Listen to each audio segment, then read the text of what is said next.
La santé et le stress. En effet, le stress va impacter de manière très importante ce qui concerne l'appareil digestif, mais aussi le poids, les glandes surrénales, le pancréas, et peut générer ainsi certaines dépendances. Ce centre émotionnel global entre cet appareil digestif, les glandes surrénales et le pancréas est lié vraiment à cette perception de soi et puis à la manière dont l'individu assume ses responsabilités envers autrui. Donc une partie de toutes ces explications va porter bien sûr sur les organes spécifiques qui sont ceux qui composent l'appareil digestif et bien sûr les surrénales et le pancréas parce que tous deux régulent le sucre et les hormones qui sont dans le corps et enfin les reins qui eux régulent aussi la chimie du corps. Et cette régulation, elle peut être largement perturbée par une vie stressante et un manque de récupération. Les problèmes de poids, les problèmes de dépendance, tout ceci est, vous l'aurez compris, bien sûr aussi relié à cet état de stress que l'on vit en permanence. Beaucoup de maladies dépendent aussi de certains types de schémas de pensée et tous les comportements que ça va sous-tendre. En fait, les personnes qui ont des problèmes de santé dans ces centres principaux vont rentrer en général dans 4 catégories. Il y a ceux qui se définissent en se focalisant complètement sur le besoin d'autrui et les besoins d'autrui et oublient finalement leurs propres besoins. Il y a ceux qui renforcent leur perception de soi au moyen de leur carrière, donc ce sont vraiment des personnes qui auront des possessions matérielles, qui vont énormément travailler. Il y a ceux aussi qui abandonnent toute notion de soi et se tournent vers une puissance supérieure pour obtenir un soutien. Et ceux qui évitent de se regarder de trop près en se perdant dans le plaisir et les distractions. Oui, beaucoup de personnes s'évitent elles-mêmes, peut-être parce qu'il y a un certain mal-être, parce que à l'intérieur c'est pas ok, et puis c'est plus facile finalement de se distraire constamment. Et puis finalement ces diverses personnalités, elles vont être affectées bien sûr de diverses manières en matière de santé sur l'appareil digestif, des problèmes de poids et des problèmes de dépendance. Et vous aurez compris que dans tous ces cas de figure, ce qui les catégorise finalement, ce qui les réunit, bien ça reste toujours l'oubli de soi. Je me focalise sur ma carrière, je me focalise sur les distractions, je me focalise sur les autres, mais je m'oublie moi. Et là, on est vraiment sur un point clé et essentiel dans ce cheminement de la méthode des stress, cette façon de s'accueillir soi et de retrouver ses forces, son énergie, son bien-être. Pour connaître la santé dans ces domaines de votre vie, il va être essentiel de développer finalement cette perception de soi.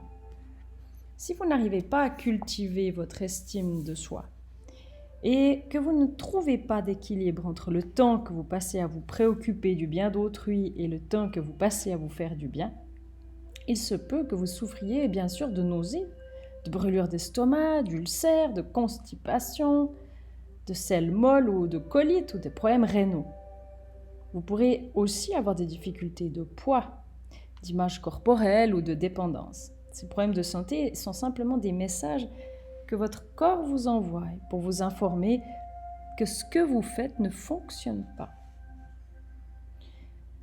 Dans ce qui est de l'ordre de la science, lié aussi aux affirmations, donc il y a une théorie qui est élaborée par Louise Hay. Et Louise Hay est vraiment une thérapeute et conférencière qui est très renommée, et qui a une renommée, on pourrait dire même internationale, parce que de nombreux ouvrages et de nombreuses conférences ont aidé des centaines de milliers de personnes à transformer leur vie. Et puis, elle est vraiment responsable de cette méthode par les affirmations positives. Et selon sa théorie, eh bien, la santé de l'appareil digestif, notamment le foie, la vésicule biliaire les reins, tout ça, ça renvoie à des schémas associés à la peur. Cette anxiété qui vous prend aux tripes, si on peut dire comme ça, notamment dans les situations dans lesquelles vous vous sentez complètement dépassé ou débordé. Par exemple, les problèmes de l'appareil digestif, en général, sont liés à la peur de l'inconnu. En particulier, les personnes qui souffrent d'un côlon spastique, qui pourraient avoir des problèmes d'insécurité. La colique, elle est associée à une peur de lâcher prise, tandis que les problèmes généraux du côlon renvoient au fait de s'accrocher au passé. Les schémas de pensée négatifs associés à des problèmes de poids concernent le besoin de protection. Quant aux dépendances en général, c'est une manière de faire face à des émotions que l'on ne sait gérer. Attitude que Louise Hay appelle « se fuir ». Enfin, les problèmes métaboliques de glycémie sont associés aux responsabilités et aux fardeaux de la vie. L'hypoglycémie indique que l'on est accablé de charges. C'est là que, désespéré, on s'exclame à quoi bon. Ensuite, ce centre global émotionnel digestif la santé de ce centre est associée à une forte estime de soi, à la capacité de gérer les responsabilités et au fait de ne pas fuir la réalité à travers l'abus de substances ou des addictions. Donc l'équilibre de l'appareil gastro-intestinal, du poids et de l'image corporelle va dépendre de la capacité de l'individu à avoir un rapport sain à son travail et à ses responsabilités. Examinons maintenant ce que la science nous dit de l'efficacité de cette approche dans la guérison des troubles de ce centre émotionnel. De nombreuses études montrent que les émotions négatives comme la peur, la tristesse, la colère peuvent irriter les parois de l'estomac, tandis que l'amour et la joie peuvent les soulager. En réalité, plus nous ressentons ces émotions négatives, plus nous avons de chances de développer des problèmes digestifs tels que les reflux gastro-œsophagiens, l'ulcère et le syndrome de l'intestin irritable. Prenons par exemple l'ulcère.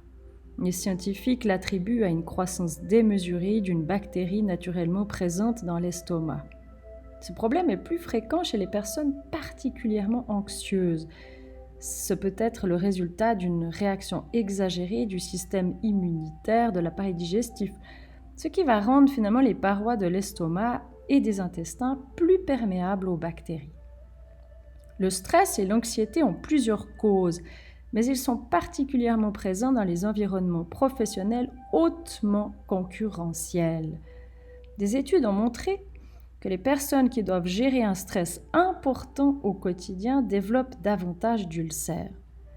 On observe le même phénomène chez les animaux, figurez-vous.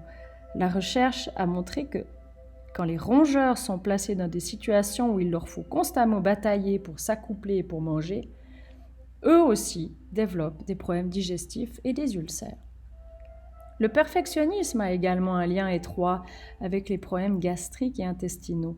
Ce trait de caractère entraîne un sentiment durable de ne pas être à la hauteur et va diminuer la confiance en soi.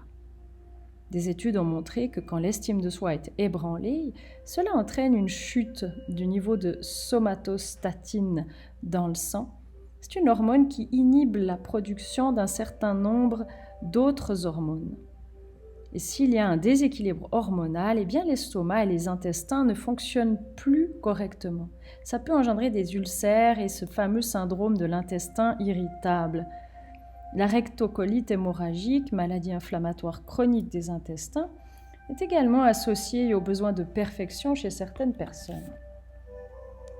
Les individus qui cherchent à se soustraire à des situations stressantes mais se sentent désespérés et impuissants ont un taux plus élevé d'hormones de stress dans le sang, ce qui ouvre la voie aux problèmes digestifs. Cela est illustré par des études qui ont trouvé une corrélation entre le fait de grandir dans une famille où règnent les conflits ou la maltraitance physique et la probabilité de développer des ulcères ou des troubles alimentaires à l'âge adulte. Le stress peut conduire à des problèmes d'obésité. Des études suggèrent que les émotions stressantes affectent le métabolisme de l'individu, autrement dit sa capacité à décomposer sa nourriture. Quand on est en proie à des circonstances concurrentielles et en apparence hostiles, on a également tendance à manger plus et moins fréquemment. Schéma alimentaire qui mène souvent à une prise de poids. Lors d'une journée stressante au travail, qui n'a jamais sauté le petit déjeuner et le déjeuner avant de se rattraper le soir par un dîner particulièrement copieux? Malheureusement, ce rythme alimentaire en apparence raccourci ne raccourcit en rien le tour de taille de la personne. C'est même l'opposé, cela augmente la graisse abdominale. Les émotions telles que l'inquiétude face à des problèmes extrêmes et des responsabilités accrues affectent également la manière dont nous décomposons le sucre et peuvent contribuer à l'apparition du diabète. Le stress émotionnel augmente l'inflammation et le niveau de cortisol dans le sang, ce qui accroît l'insuline et consécutivement la transformation de vos aliments en réserve de graisse. De plus, les chercheurs ont observé que les personnes atteintes de dépression et d'anxiété ont des neuropeptides coupés, ce qui affecte à la fois les émotions et la digestion. Il est donc logique que les affirmations qui aident à changer votre attitude puissent également guérir votre tour de taille. Bonne nouvelle, n'est-ce pas? Le rapport entre les dépendances et une faible estime de soi est manifeste dans de nombreuses études. La recherche a montré à de multiples reprises que les gens mangent en excès, fument, boivent trop d'alcool et trouvent d'autres échappatoires simplement pour dissimuler leur anxiété, leur dépression, leur peur ou leur sentiment d'infériorité, ainsi que pour échapper aux responsabilités qu'ils n'arrivent pas à assumer. Ce sont simplement des stratégies de diversion et on peut comprendre que les gens y aient recours. L'alcool est une drogue anxiolytique dont se servent beaucoup de personnes pour devenir insensibles et éviter ainsi de se confronter à leur identité véritable. Par ailleurs, bien que malsaine, la nicotine peut aider les gens à faire face à la colère, l'impatience et l'irritabilité. Il a été montré qu'elle donnait un sentiment temporaire de bonheur et de détente. Il en va de même pour certains aliments, en particulier les féculents et le chocolat. Une forte perception de soi, élément fondamental de ce centre émotionnel, peut nous aider à la fois à éviter et à gérer les sentiments de stress, de désespoir et d'impuissance qui mènent aux nombreux problèmes de digestion, d'obésité et de dépendance que nous venons d'explorer. Maintenant que nous en savons plus sur la théorie des affirmations et sur le point de vue scientifique, comment faire, me direz-vous concrètement, pour assurer la santé de ce centre émotionnel important? Les organes qui composent l'appareil digestif sont la bouche, l'œsophage, l'estomac, l'intestin grêle, le gros intestin ou côlon, le rectum et l'anus. Les personnes qui ont tendance à avoir des problèmes liés à l'appareil digestif sont généralement obnubilées par l'envie d'en avoir toujours plus.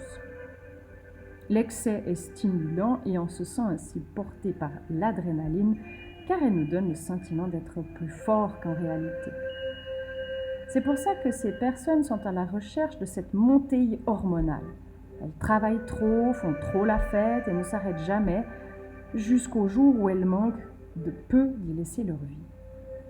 Elles accumulent le pouvoir et la richesse matérielle pour tenter de combler un vide dans leur âme. Si, en apparence, ces personnes ont tout compris, en réalité, cette soif inextinguible naît d'une faible estime de soi. Il leur reste à trouver la satisfaction et la joie d'être elles-mêmes. Leur vie tourne autour des apparences et elles sont toujours en quête des plus grandes et meilleures voitures et maisons, croyant qu'elles en seront elles-mêmes plus grandes et meilleures, que cela gonflera leur estime de soi. Mais plus grand n'équivaut pas forcément à meilleur. Il est important d'avoir une estime de soi saine qui ne soit pas basé uniquement sur les choses extérieures, mais également sur ce que l'on est à l'intérieur. Il existe quantité d'options médicales efficaces pour lutter contre les troubles digestifs tels que les brûlures à l'estomac, les reflux, les ulcères, les distensions abdominales, les ballonnements, la maladie de Crohn et le syndrome de l'intestin irritable. Mais dans la plupart des cas, les traitements médicaux, comme vous le savez, n'agissent que sur les symptômes et non sur la cause première du problème. Si vous avez des problèmes chroniques de l'appareil digestif, il vous faudra également traiter les schémas mentaux et comportementaux sous-jacents. Tout problème digestif provient de la même émotion fondamentale, la peur. Par exemple, les personnes qui ont des problèmes généraux à l'estomac craignent la nouveauté et croient ne pas être suffisamment compétentes pour gérer ce que la vie leur envoie. Elles sont souvent dominées par la peur, l'angoisse et l'incertitude. Si ça vous semble familier et que vous voulez en finir avec la peur et faire face aux nouvelles expériences sans prendre de détours, votre affirmation de guérison sera « La vie abonde dans mon sens ». Le monde est un terrain de jeu à découvrir. Si vous souffrez d'un ulcère, il est probable que vous ayez des pensées négatives liées à la peur de ne pas être à la hauteur, auquel cas votre affirmation sera « Je m'aime et je m'approuve ». Je suis à la hauteur. Je suis en paix. Je suis calme. Quant à la colite, inflammation du côlon, elle est associée à une insécurité et à une remise en question profonde. Pour aller mieux, affirmer « Je m'aime et je m'approuve. Je fais de mon mieux. Je suis merveilleux, merveilleuse. Je suis en paix. » Rappelez-vous que votre affirmation dépendra spécifiquement de votre pathologie. Là encore, il s'agit de répéter régulièrement ces affirmations tous les jours, pendant des mois, jusqu'à ce que ça rentre profondément dans votre inconscient. En plus des affirmations, vous devez également faire le bilan de votre vie et revoir vos priorités. Examinez votre situation actuelle. Êtes-vous toujours le pied au plancher? Vivez-vous et travaillez-vous dans un environnement très concurrentiel? Prenez-vous le temps d'apprendre à vous connaître en marge de ces activités extérieures? La réponse que vous donnerez à ces questions vous aidera à repérer les déséquilibres dans votre vie. Si vous donnez tout pour votre travail, prenez le temps de jouer. Si vous allez toujours à toute allure, ralentissez la cadence. Le corps humain ne pourra pas tenir à ce régime toute une vie. Peut-être la montée d'adrénaline qui se déclenche quand vous montez au créneau et que vous faites face à des défis vous stimule-t-elle, mais votre corps ressentira bien vite que vous avez besoin de plus de paix. Il vous l'indique par vos problèmes d'estomac, qui sont le signe que vous n'arrivez plus à digérer une vie vécue aussi intensément. Votre corps vous lance un appel désespéré au repos et à la détente. Si l'on se penche sur les schémas de pensée et comportements qui pourraient renforcer vos problèmes digestifs, le plus important changement que vous puissiez faire est de prendre conscience de votre bonté innée. Vous ne vous estimez pas à votre vraie valeur. La faible estime de soi, à cause de laquelle les gens ne s'arrêtent jamais, se traduira un jour ou l'autre par une douleur. Il n'est pas facile d'établir une perception de soi, mais c'est faisable. Observez honnêtement votre vie. Demandez-vous si vos biens matériels vous apportent vraiment de la joie ou si c'est simplement une couverture, une carapace de protection qui dissimule le monde à vos yeux.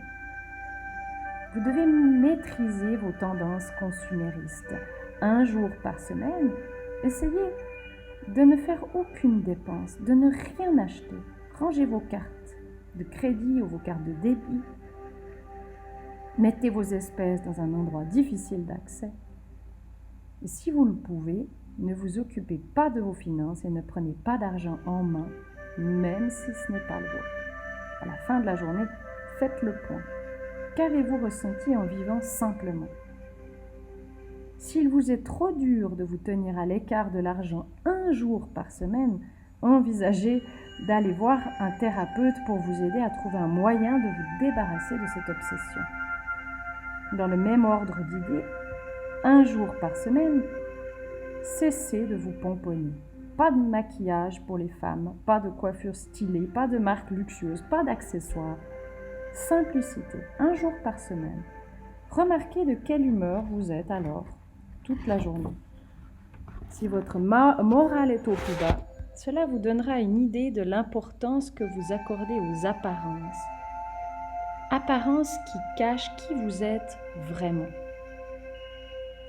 Par ailleurs, dégagez des moments dans votre emploi du temps chargé pour essayer de nouvelles activités.